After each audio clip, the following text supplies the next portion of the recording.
In 2016, I had been working for CrossFit for 8 years. Like I said, like 300 seminars. There was a couple of years where I worked over 40 weekends out of the year at seminars, and I was still trying to train to compete. And in 2015, when I tore my ACL at the games and decided I wasn't going to compete anymore, I moved to Southern California. I had a relationship that ended, a marriage, I should say. I should give it its proper due. It was a marriage that ended. And I moved to Southern California where I met Julian. CrossFit was changing some of their infrastructure at the time, and they were changing how they were going to be paying seminar staff.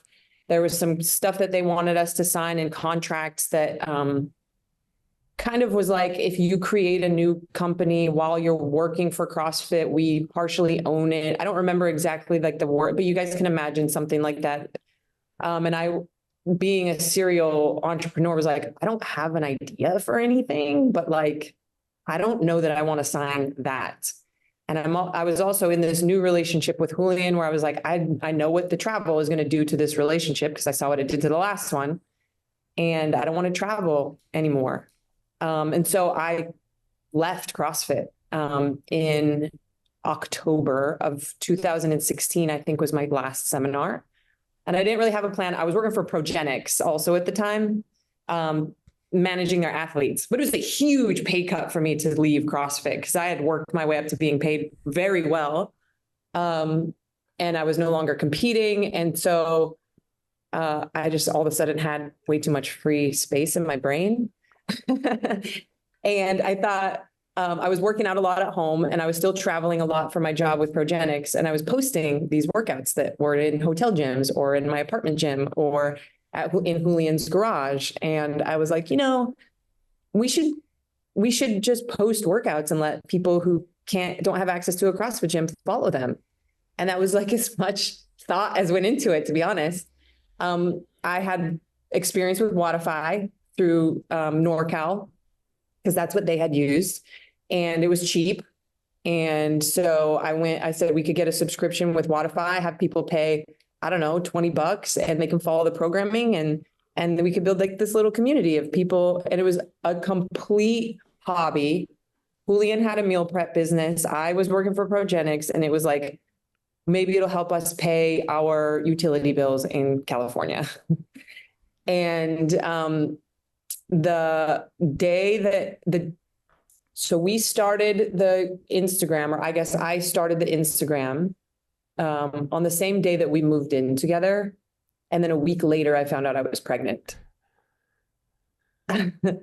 So there was that. And then I immediately was like, well, no one's going to want to do the Miranda pregnant program, because I was very well known for my physique. Like that's how I gained such a following. It was like, back then, not everybody was super jacked, where now it's like, whatever. And I was very lean and I had like a very, a six pack, and it was like this whole thing. And I was like, well, there goes that idea, because no one's going to want it. I think it was an 8-pack, but I'll let you say 6.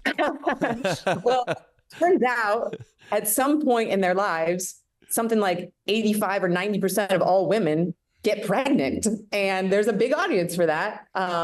And now it was like, well, we want to see how this is going to go, because we know her as this coach and we know her as this athlete, and she should know what she's doing. Like, I want to follow this pregnancy to see what happens here. And I think, I know the street parking would not have started with the foundation that we had I not been pregnant when it initially rolled out. So we started the Instagram account, and it was just free at first. And then we let people pre-order, like sign up early. And the first workouts were going to be released on January 1st, officially on Wodify with your subscription or whatever. And we had 700 people sign up in the first month. Wow. That's unreal. And yeah. And it was like, oh, like this is a big, we wanted 100 people. We thought it'd be cool if we had like a little clique of 100 people. And it was immediately, we're responsible for these people now. Like, we have to do a good job. Like, this is not a backyard barbecue as much as we thought it was going to be. And I also know from being in the industry for as long as I am, and just knowing people, you can get anybody to sign up for something. Like, it's $20, whatever, I'll sign up, see what it's like. It's getting people to stay and building that loyalty that is hard, that most people don't account for. Everybody thinks about, how do I get people to join? How do I get people to join? And my mindset from the very beginning, especially when we had such a big influx, was, oh, we need to deliver a high quality product for people to stay. And look how many people trust me to tell them what to do remotely. And that was a huge, I wouldn't call it a burden at all, because it was a huge honor for me to have that many people right away sign up. Yep, I want to know what you have going on, and I trust you to deliver a good product. And to this day, I still feel that I'll say all the time, because we have members still that were signed up that first month. And sometimes I'm like, are they still listening to me? Like, what is this like? And what an honor that somebody would trust me for that long, So that's kind of the origin story of how it all got started. It's so just crazy how so many of these stories started with a fluke. You know what I mean? Like for us, It was a pair of compression shorts that my neighbor stitched while me and her husband drank a gin and tonic on the back deck. Like, that was the first ever, you know what I mean? Yeah. No intent, right? You guys were like, oh, we'll shoot. We're doing it anyway. Let's just throw it out there. And you get, and that's kind of scary, because I'm sure once you got 700, you realize, oh, wow, like there's no going back now. Like now you said you have an obligation. So you were thrown right into the fire of like, okay, this is a real business now, with no real plan. With that fire, like I said, we had just moved in together. We had only known each other for a year. I was pregnant. And it was, the fire was so much bigger, and to this day is still so much bigger than just the business. And I know that you know all about the dynamics of that. And so we were just chasing the train that was going down the track. Like, in no way were we driving it. And it can still feel that way now. Yeah, it's one of those things, like you feel like it's still a fluke. You know what I mean? Like, I don't know if there's ever going to be a time with us, and you probably feel the same way, where you feel like, all right, I'm officially comfortable. Like, this thing is on cruise control. You always still feel like you're still proving that it's a real business. And, there's some unrest there as an owner, right? Where it's like, all right, we're 10 years in, 10 plus. Like, I think I could safely be like, all right, this wasn't a fluke.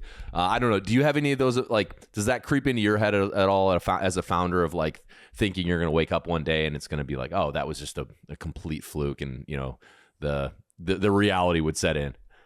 I would say, and I would love to hear your opinion on this, that most successful people have a huge problem with imposter syndrome. Yes. And they're constantly trying to prove to themselves more than anyone else, like, no, like, or a lack of like worthiness, or like I still need to earn not approval, but I mean, maybe, but I'm still trying to prove to myself that this isn't a fluke.